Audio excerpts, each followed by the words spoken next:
Welcome, my fabulous Fempreneurs. I have an exciting interview for you today. I am here with Eileen Joy, and she is a certified financial education instructor. And she has a special mission to empower moms to overcome financial struggles and even invest their money with confidence. And she's here today to give us kind of, the lowdown on what it takes to become financially savvy. So, welcome today, Eileen. Thank you so much for having me today, Odiva. I'm very excited. This is going to be fun. Yeah. I read your history, and yeah, I want to talk a little bit, just a little bit first about how money moms who money, yeah, how moms who money was born. How did that come about? Moms Who Money it's such an interesting story how it all happened. So it all started from my divorce.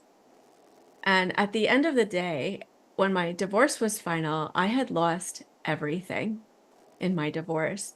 And I needed to sell my house to pay for my divorce. I needed to find a new job while I was going through my divorce because I was working with my sister-in-law at the time, and my work environment became a little bit toxic. So I had to leave. And thank you to the universe, I found an even better job.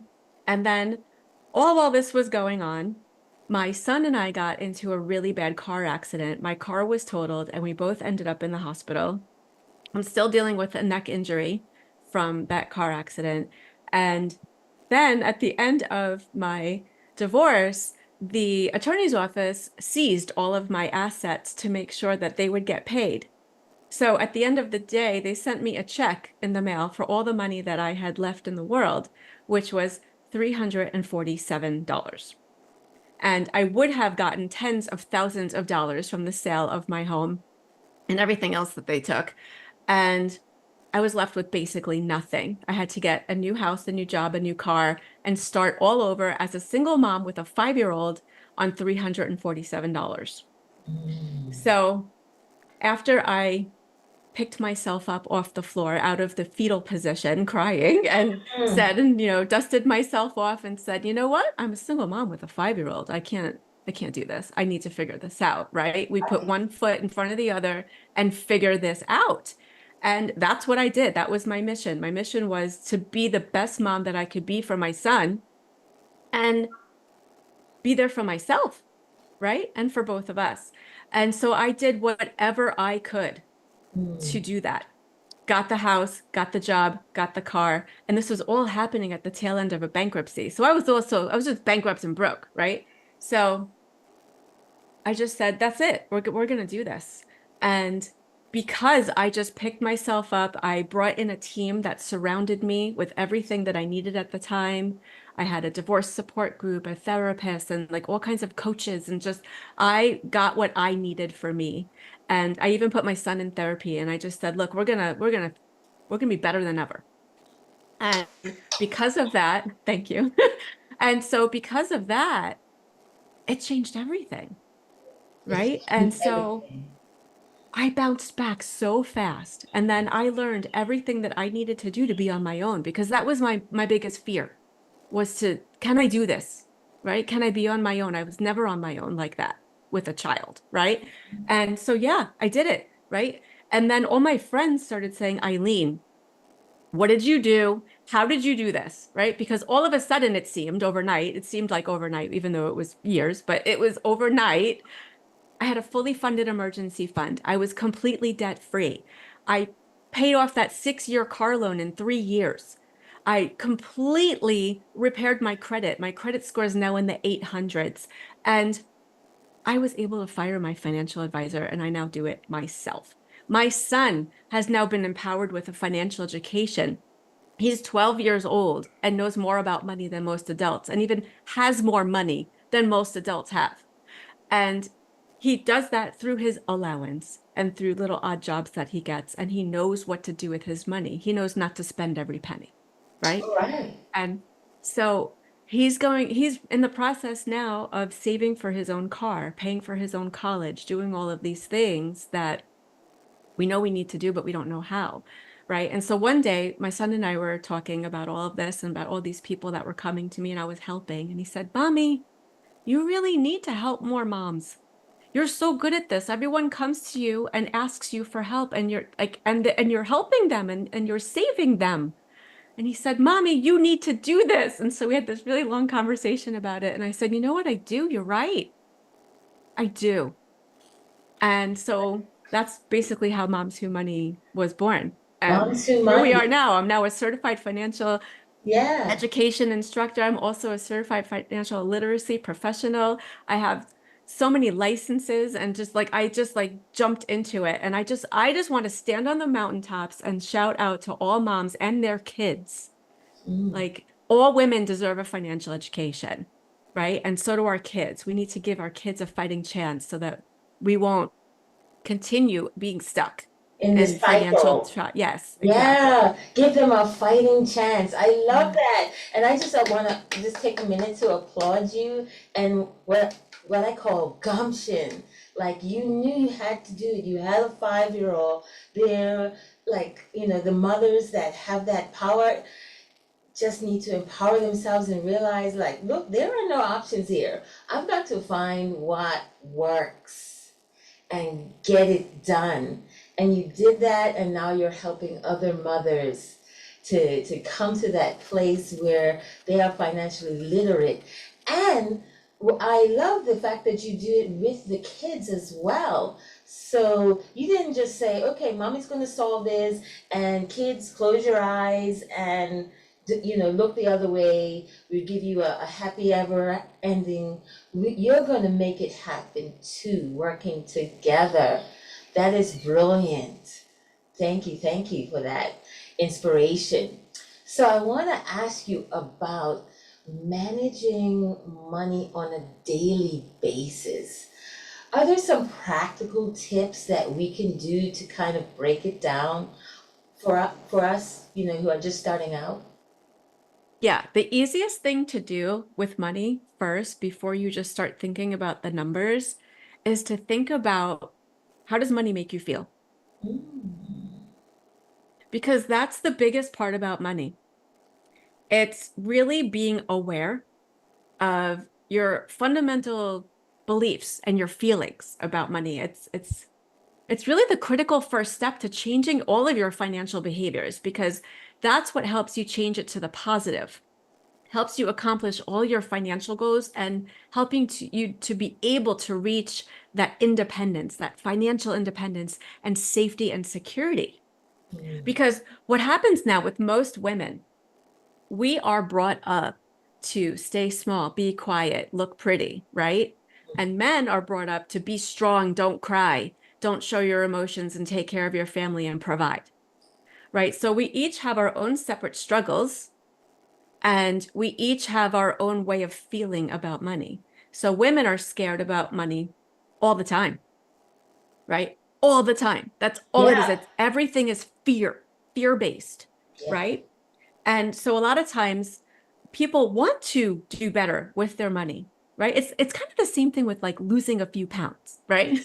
It's like, you should eat well and exercise and drink water and stop eating crap, right? But it's the same thing with money. It's like, you should not just continuously add to cart and have boxes show up at your door and then forget what you just bought, right? right. And because that happens to me too sometimes. I'll order something and be like, oh, like the box on my door when I pull in the driveway. And I'm like, what did I order? What was that? Right? And we all have that happen to us. And it's these things that are all derived from our feelings about money. And so at the end of the day, when we want to take a step back and look at our overall financial picture, Mm. it's really of like looking at your money and saying, well, what am I spending my money on most? And is it those things that don't really matter, right? Okay. Yeah, so it's one of those things where I teach values-based spending. And basically what that means is what's important to you, Mm. right? What are your priorities? Okay. And like this is really, really, really important for when you're looking at your money and knowing where you want your money to go and what you want to spend your money on. Because sometimes, you go to Target, you go in, you maybe want to go get some deodorant and a few little things, right? And you run in, you want to just quickly go, and you come out spending like $300 on stuff that you don't even Cart know what it full of is, right? stuff that you Yeah, didn't really right. need, but it was on sale or something like that. Yeah, oh, it's on sale, I'll get two, right? And it's like, and it wasn't even on your list. So then you get home and then you feel guilty, right? Right. Then you have all these shame feelings and Okay. guilt feelings. And so this is the problem. Mm. It's not like, let me give you some little tips on how to budget. It really, like, that comes next, right? But when you really think about it, it's all up in your mind. It's on your mind. Yeah. Your mind is controlling your wallet. And I like what you said about how you feel about money. So that's going to take people on a journey of self exploration. Think Yes. about how you feel about money. Are you contracting? What do you contract on? What do you expand on? And, it's understand it is okay to sometimes spend and treat yourself to that Amazon box, or just have that in the budget, so Yes. that you're actually got eyes wide open looking at what you're spending and what's going out and what's coming in, instead of fear. Because I was Mhm. researching and I found out that there's like a high percentage of fear-based living for women, Mhm. especially. Many women are worried that they're going to lose their home and be out on the street. It's such a high percentage. It shocked me Mhm. that we have that in the back of our minds. And when you look at how society has conditioned us, even just owning that home, or having the higher finances, is something that we look toward the men to do. And then we kind of hope hopefully sit back and hope it all works out in the marriage. And if it doesn't, then we can become devastated. I want Yeah, to because the ask. 78% of Americans Yeah. are living paycheck to paycheck, and Ooh. it doesn't matter how much money they make. The more money you make, the more paycheck to paycheck you are because the more you're spending. Uh-huh. And we do that to keep up with the Joneses, Right. right? Everyone's keeping up with the Joneses, right? We all have this disease that's worse than COVID. You know what it is? It's called comparisonitis, Mm. right? We compare ourselves to everyone else, right? Look what they have. They have that new car, that they went on that awesome vacation. Oh, they're spending money on this, so do I. They just got a bigger house, so I need one too, right? But then we're losing sight of our own priorities, right? Like, what is your priority for your life and your family? That's what's important, not what you see online, not what you see your friend doing on Facebook, right? It really comes back to that. And that's why everyone's so afraid, Right. right? And also the reason why most women stay in relationships that they really don't need to be in, right? They're afraid to step out because the same fear that I had, I was afraid, right? I lost everything. And that was my biggest fear, right? So Mm. now I've created a plan to make sure that never happens again, right? And all women can do that, right? It's the fear that holds everyone back from really what they want, right? They're unhappy in their relationship, and for whatever the reason. And they say that the biggest reason for divorce is money, right? But you know what? It's not the money. It's the communicating about the money. Mm. It's communicating about anything in general, really, right? And it's the fear. It's the fear. What's going to happen if we talk about this? All right, so what I'm hearing from you Yeah. is you talked about the mindset, we've talked about the fear, now you're talking about the communication between Yes. the two people. And then when that falls apart, then they blame it on the money. But I can always see that the money mindset was embedded in them, and then the conflict comes in.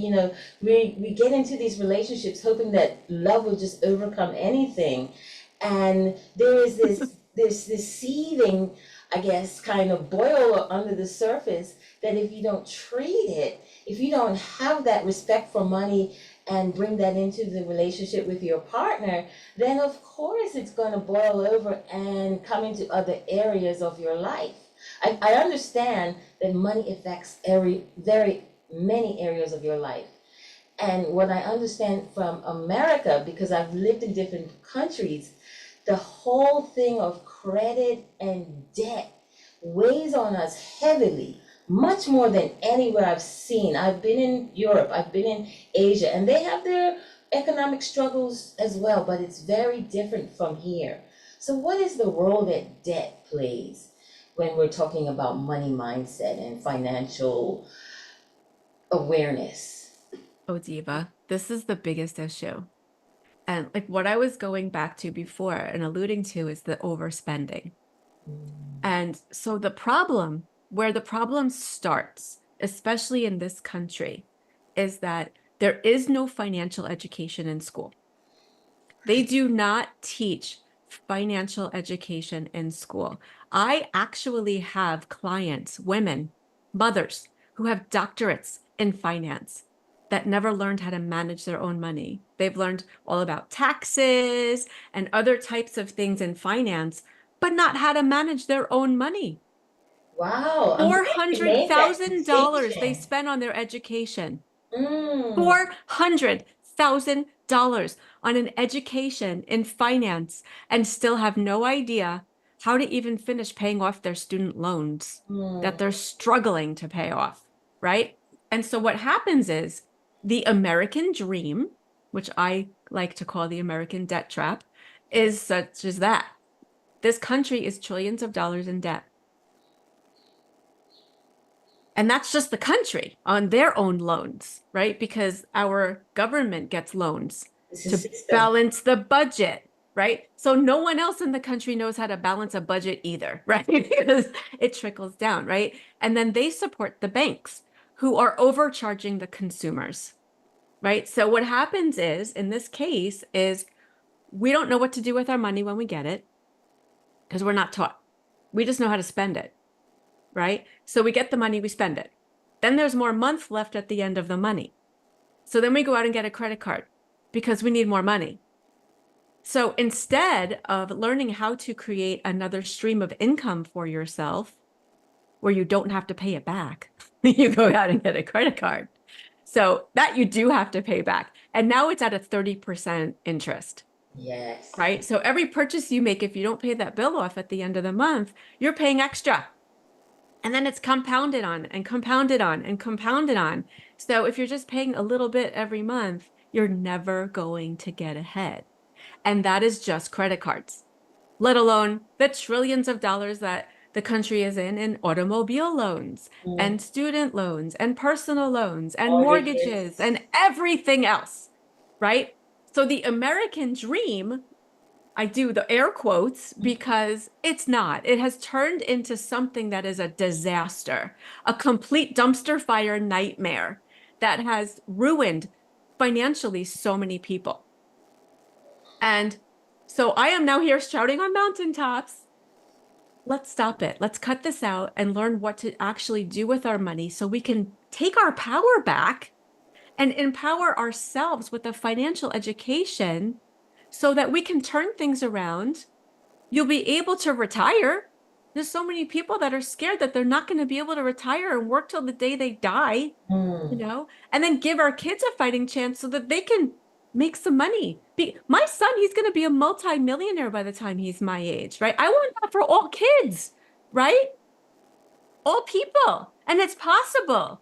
No, just that no one's taught how to do it, okay, so right? I'm hearing from you that all this financial knowledge and stuff that we are getting, the education we are getting in the schools, has nothing to do with managing your money. And I just No. want our listeners to take a minute to breathe that in and just really think about managing your money. As we said before, eyes open and be aware of what's coming in and what's going out. But do you have any suggestions for effectively increasing one's income? I mean, you went from nothing to where you are now. So, not just gumption, but what can we do to increase our income?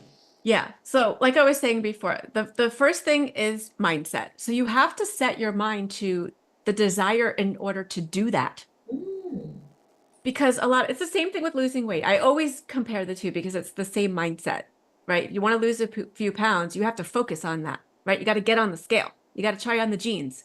Like you want to make sure that when you lay on the bed, you don't want to lay on the bed to zip up your jeans anymore. You want to be able to just put them on and zip them up. Right? No deep breaths, holding your breath, right? It's the same thing with your money, right? So what you want to do is set your mind to desire. What do I desire? How much more money do I need? Because now, first of all, you have to see, well, where are you? Where are you right now in your finances? Are you doing pretty well? Are you in debt? Are you not in debt? You know, how much do you need? What are your goals? Like there's so much to think about, right? Before you just start making more money, right? We need to have a plan, right? We want to create a plan to say, well, how much do I need and why? What's desire. important to me, right? What do I want? What's important to me, right? And then what you were talking about before, right? We were started talking about communication is money is one of those taboo subjects that no one wants to talk about, right? So we want to start talking about it a lot, all the time, right? We don't want to keep money a secret anymore, right? Money's like, it's not polite to talk about money. We don't Yes. ask anyone how much they make. Shh, right? No, Interesting. don't talk Yeah. about it, right? One of the But no, financial gurus that I followed, she went to someone's house and it was a beautiful house, and then she walked right up to the man of the house and she said, "Hey, how much did you how pay? much did you pay for this?" Right? And everyone in the event was like shocked. Oh my gosh, that's so taboo. And she was so comfortable with speaking about money because that's what she does for a living. She trains people. Yes. And I understand that when you talk about desire, that kind of comes up against some of the money blocks that we have because we've been trained to want money or to give money as women. We're supposed to give more, but we're Mhm. not supposed to want. And that could be cultural or even religious training. So, what you're talking about here is actually admitting that you Mhm. have desire. That's a big step. Yeah, it's huge because you deserve it. Okay, think about this. All humans are the only species on this planet that requires money to survive. Think about it. Birds don't need money. Squirrels don't need, they're out there eating. Like I'm looking out my window right now. There's a squirrel eating an acorn, like they don't have to buy their food. They don't have to pay for a tree to live in, you know? We are the only species on this planet that requires money for our survival. This is no longer the caveman days where we're hitting animals over the head with a bat and dragging them back and the women are hunting and gathering. They're hunting and gathering, right? We don't do that anymore, Right. right? We go to the supermarket to buy food, right? We go to the store to buy clothing. We go on Amazon to buy anything, right? And it's like we require money to survive. So yes, it's important. It's important for all people, men, women, children, all people. Right. Okay, so we have to really internalize that and then understand the importance of, you know what, maybe I'm not getting paid enough. Women automatically, just being a woman, you get paid 80% less than men, right? Right. So we're getting paid 80 cents on the dollar on the average. And then by race, it changes even more. And it goes down and down and down and down. And it's pathetic Yeah. and it's awful and it's ridiculous. And I also want to stand on mountaintops about that because it is wrong, Yeah. right? So, and then especially single women, you get completely screwed in your taxes, right? All these other things that are all important that everyone's ignoring and no one's learning because no one's teaching it. And it's so important to just become empowered with this information, right? It's very overwhelming when you're scared. if you're sitting there listening right now and you are so scared to even just hear about this, right? That's step one, is acknowledging that. Because feel in your body, like when you have anxiety or if you're nervous about something, where do you feel that in your body? For me, same. It's all Okay. right here. I Yes. feel like I'm going to throw up. I Okay. get all, and I start sweating in places I don't want to talk about. Yeah. And it's like, that's what you have to acknowledge, Yeah. right? It's not like, go take $20 and put it in your savings account. And then you're like, well, now what? You know, it's really starting with your fear, Right. right? And understanding when you're about to make a large purchase or any purchase for that matter, where do you feel it in your body? Mm. And start there, right? And then you can start taking the next steps to actually maybe looking at your money, because a lot of people just won't even look at their money because they're so afraid of the truth, right? Well, maybe if I ignore it, it'll go away. Maybe my debt will just suddenly vanish overnight, Maybe if I and look at maybe it, the I bank might will jinx just burn myself. down. Right, right, right. And it's like, it's not going away. It's never going to get better. It's going to get worse before it gets better, right? But it's your desire to at least acknowledge the fact that you're afraid is really step one before you even open your bank account. And so one thing that I do, which is so wonderful with all of my clients, and what you can do today if you're listening, and you can do this every morning, I do what's called the morning money minute.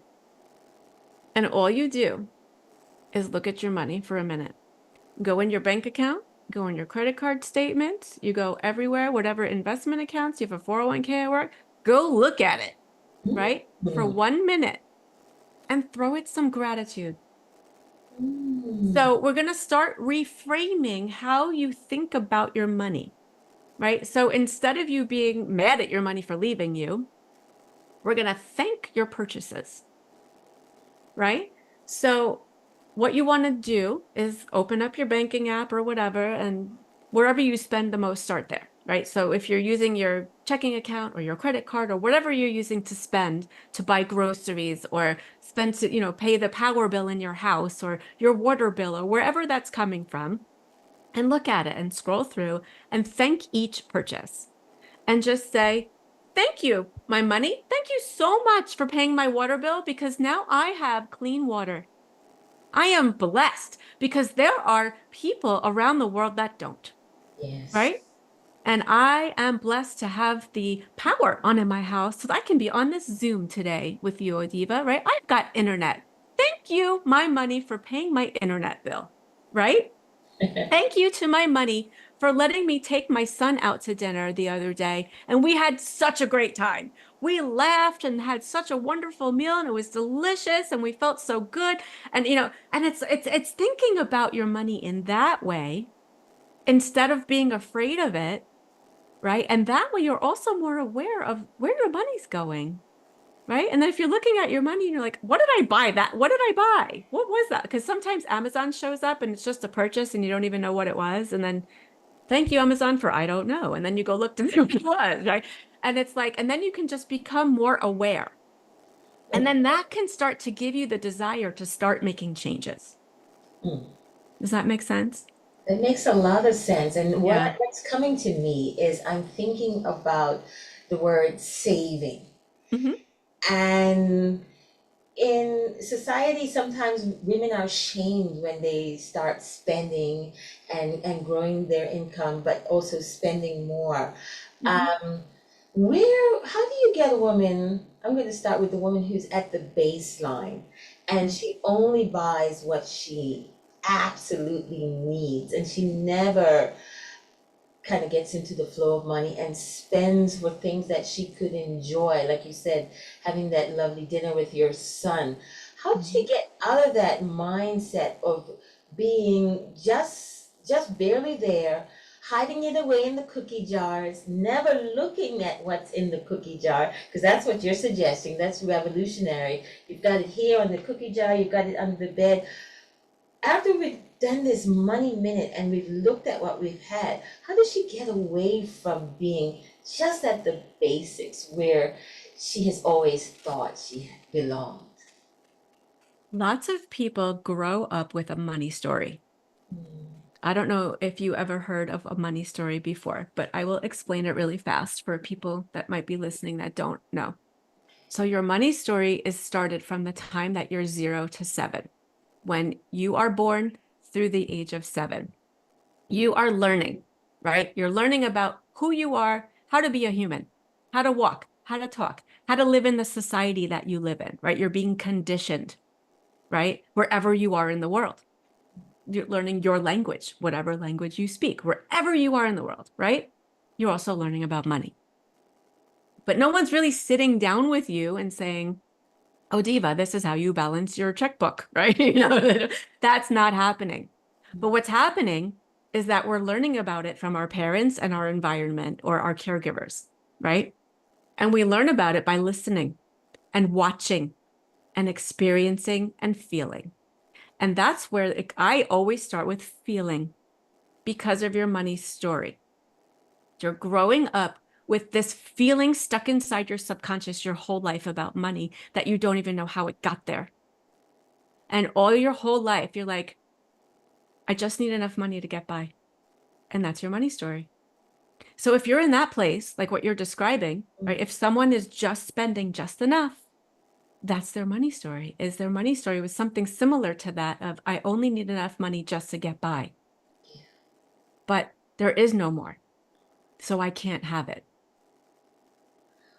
Right? Wow. So when I work with my clients, we first dig deep on their money story and what is your money story? And let's rewrite that, right? We're going to rewrite your money story to something of the most abundant and wonderful money story that ever lived, right?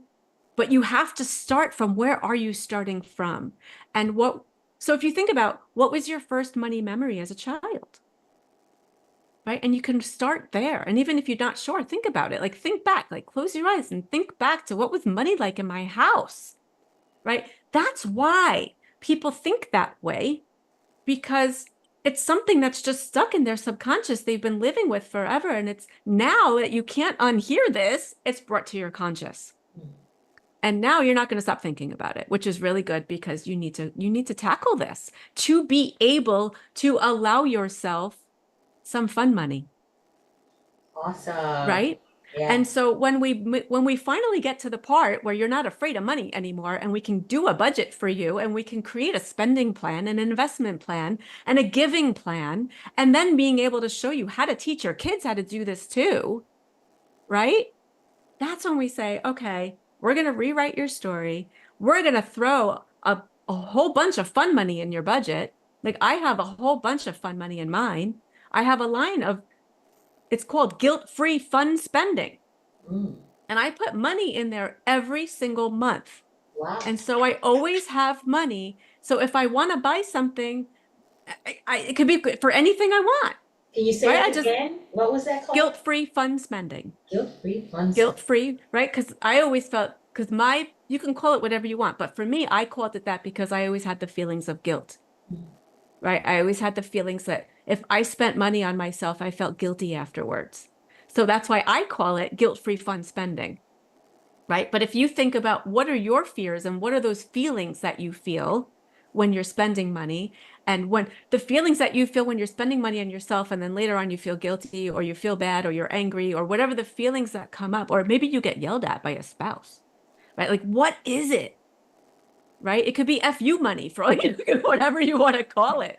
You know, it's just whatever makes you feel good, right? Because Yeah. money is supposed to be there to keep you safe and secure and make you feel good. We use our money to fund our dreams. But if we're only thinking from our subconscious of, I only need enough just to get by, you'll never let yourself dream. You'll never let yourself get there. You'll never allow yourself to feel anything but angry, upset, or guilty, or whatever you're feeling when you spend money on yourself. So even when it comes time to, working with coaches or hiring someone to maybe clean your house, you know, it's you won't allow yourself going to get a massage. Moms need massages. You know? Like it's those things that you're not allowing yourself to have because in your subconscious you don't deserve it. Exactly, and that's one of the messages that keeps coming back Yeah. to, as I understand the money mindset, it's deeply tied into your self-worth. So Yes. whatever that message you were given as a child, it kind of grows this Growth. ugly tree Hairy that you growth. kind of need to, yeah, chop it down and pull it out from the roots, that you are worthy of this and Yes. that you can spend, but you can do it in a responsible way. And this is a beautiful tip, this fun money. I can't remember the title again. What was it? Guilt-free fun spending. Guilt-free Yes. fun spending fund. Yeah, Yeah. Like even if you just want to grab an envelope, right? A paper, real envelope yeah, and write on the envelope guilt-free fun spending and go to the ATM and take out some cash every time you get paid. 20 bucks, whatever it is, and put it in the envelope, right? And let yourself accumulate some money in that envelope so that you can have some fun, I right? like that. Start out with a little dollar amount and then work your way up for your comfort level, right? We want to stretch. We don't want to stay in our comfort zone. We want to be in the stretch zone. We want to stretch a little bit, right?